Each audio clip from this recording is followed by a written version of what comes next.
Bienvenidos, hoy hablaremos sobre las amplificaciones de las líneas de dos conductores. El cable bifilar, introducido en la segunda mitad del siglo XIX, tiene un diseño desnudo, con dos conductores separados por unos 20 centímetros. Utilizando aire como dieléctrico, permite transmitir señales telefónicas a larga distancia, sin amplificación, lo que se hizo muy popular en sus inicios. La capacidad del cable bifilar para transmitir solo un canal de voz limitaba su uso. La llegada de los cables multipar, que combinan varias líneas bifilares, mejoró la transmisión de múltiples canales. Aún así, los cables bifilares siguen siendo útiles en amplificaciones como conexiones de audio, micrófonos y redes locales, con bajo requerimiento de ancho de banda.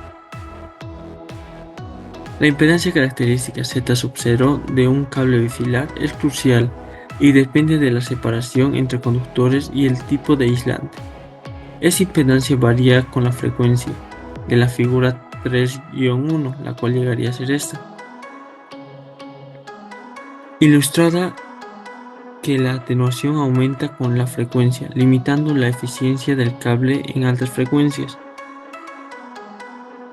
Hablando de la figura, la A, la cual llegaría a ser esta, es la magnitud de la impedancia característica Z0. En el eje Y, el cual sería este, podemos representar la magnitud de las impedancias características en ohmios.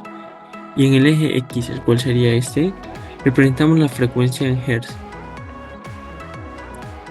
Podemos tener la interpretación que a bajas frecuencias, que cuando la frecuencia es baja, la impedancia característica puede variar significativamente debido a la influencia de la corriente dentro de los conductores y afecta la inductancia de la línea. A medida que la frecuencia aumenta, la magnitud de Z0 tiende a estabilizarse a un valor constante. Esto indica que en la frecuencia más alta, que sería aquí, el comportamiento del cable se aproxima a un sistema resistivo puro, donde la impedancia es casi real. En la B, y la atenuación. En el eje Y podemos representar la atenuación en decibelios por kilómetro. Y en el eje X podemos representar la frecuencia en Hz.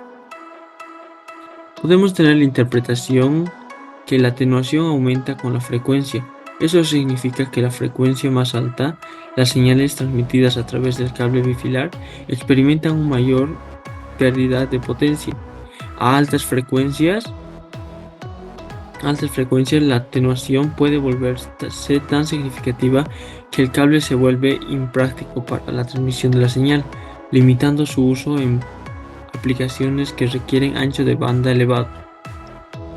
En conclusión, podemos decir que la figura 3-1 es crucial para entender cómo el diseño y las características físicas de un cable bifilar afecta su rendimiento en diferentes condiciones de frecuencia. La relación entre las impedancias y la atenuación es fundamental para la selección y el uso adecuado de estos cables en aplicaciones como comunicación.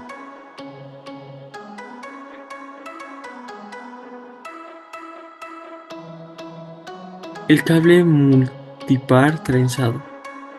El crecimiento del tráfico telefónico ha impulsado la inversión a los cables multipares esenciales en infraestructura de telecomunicaciones.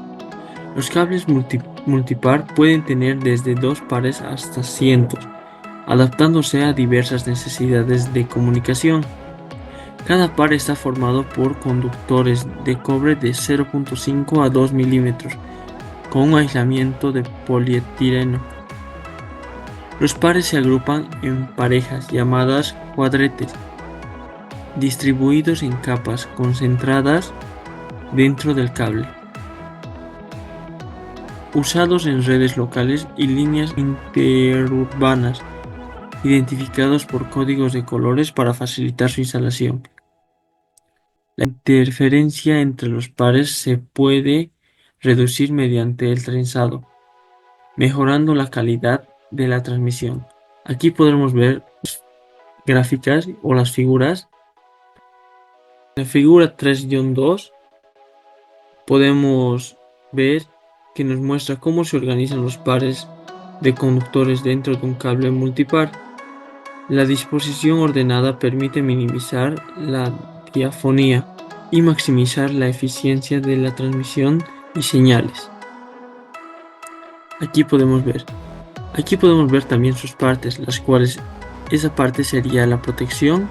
Este negrito llegaría a ser el blindaje de plomo o polietileno con cinta de aluminio.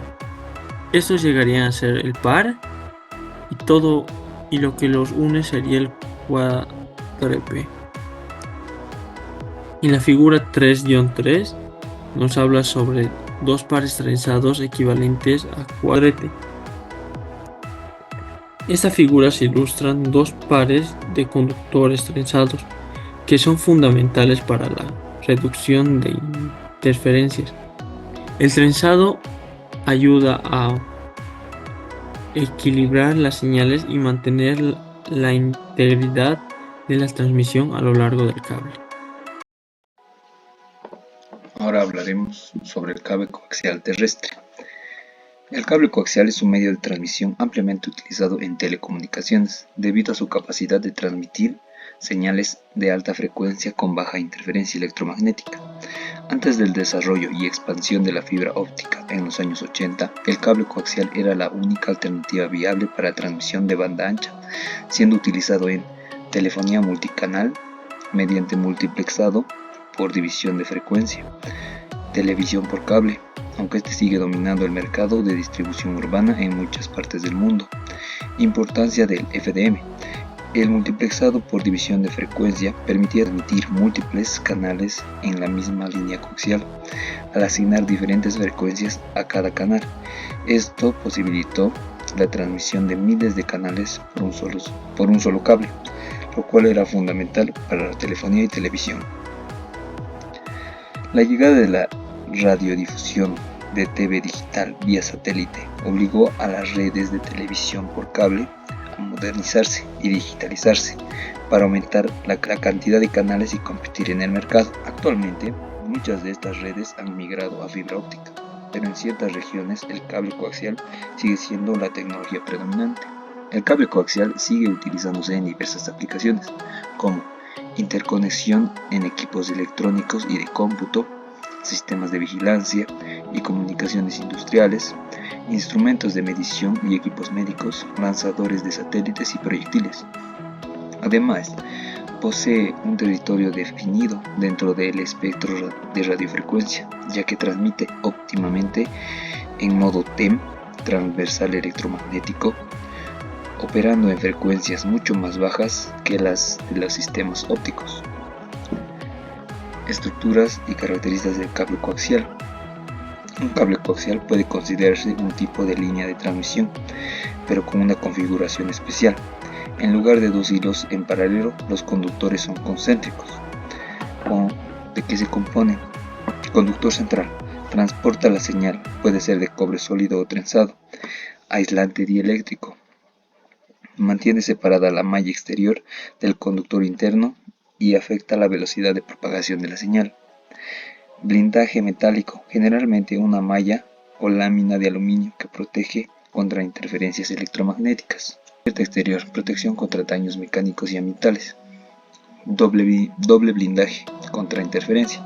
Aunque el blindaje mecánico reduce interferencia, los cables coaxiales múltiples pueden presentar acoplamientos indeseables, diafonía. Para evitarlo, se emplea hilos de acero helicoidales con doble blindaje, lo cual también refuerza la resistencia mecánica del cable. Atenuación y factores que la afectan. La atenuación de un cable coaxial aumenta con la frecuencia debido a dos factores principales. Pérdida en los conductores. A medida que la frecuencia aumenta, el efecto piel hace que la corriente se concentre en la superficie del conductor, aumentando su resistencia efectiva. 2. Pérdida en el dieléctrico. A frecuencias más altas, el material dieléctrico absorbe más energía, lo que incrementa la conductancia y por ende la atenuación, expresión matemática de la atenuación. es igual a la atenuación del conductor más la atenuación del dieléctrico. La atenuación de los conductores es la raíz cuadrada de la frecuencia. La resistencia del conductor crece con la raíz de la frecuencia, ¿no? Y la atenuación del dieléctrico, la conductancia del dieléctrico es directamente proporcional a la frecuencia, como se ve acá en el gráfico. Para compensar la atenuación en cables largos se deben instalar repetidores, cada 1 a 3 kilómetros, dependiendo del tipo de cable. Matemáticamente, se ha demostrado que la atenuación es mínima cuando la relación entre los radios internos y externos del conductor cumplen con una relación de 3,6. Este diseño también afecta a la impedancia característica del cable. Materiales usados en los cables coaxiales. Los conductores más comunes son el cobre, excelente conductividad y baja resistencia, aluminio, más ligero y barato, aunque con mayores pérdidas, acero recubierto de cobre, proporciona una mayor resistencia mecánica. Plata se usa en aplicaciones de muy alta frecuencia, debido a su baja resistencia. Dieléctricos empleados. Aire, utilizado en cables rígidos con separadores plásticos. Polietileno, común en cables semirrígidos y flexibles.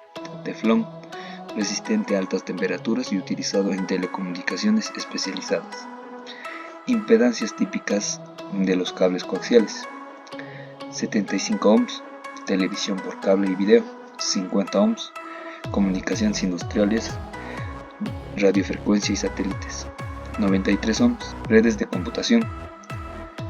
La velocidad de propagación en cables coaxiales es igual a la relación la velocidad de la luz sobre la raíz cuadrada de la permitibilidad del dieléctrico.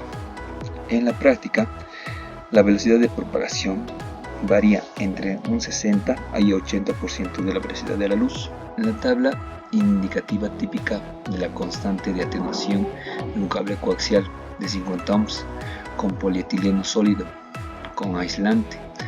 Su velocidad de propagación 66%. Los datos pueden variar según el fabricante. Como se ve aquí, la mayor frecuencia, las atenuaciones van aumentando cada 100 metros. Ahora, el cable coaxial submarino. En 1956 se instaló el primer cable coaxial submarino para mejorar la confiabilidad de las telecomunicaciones intercontinentales.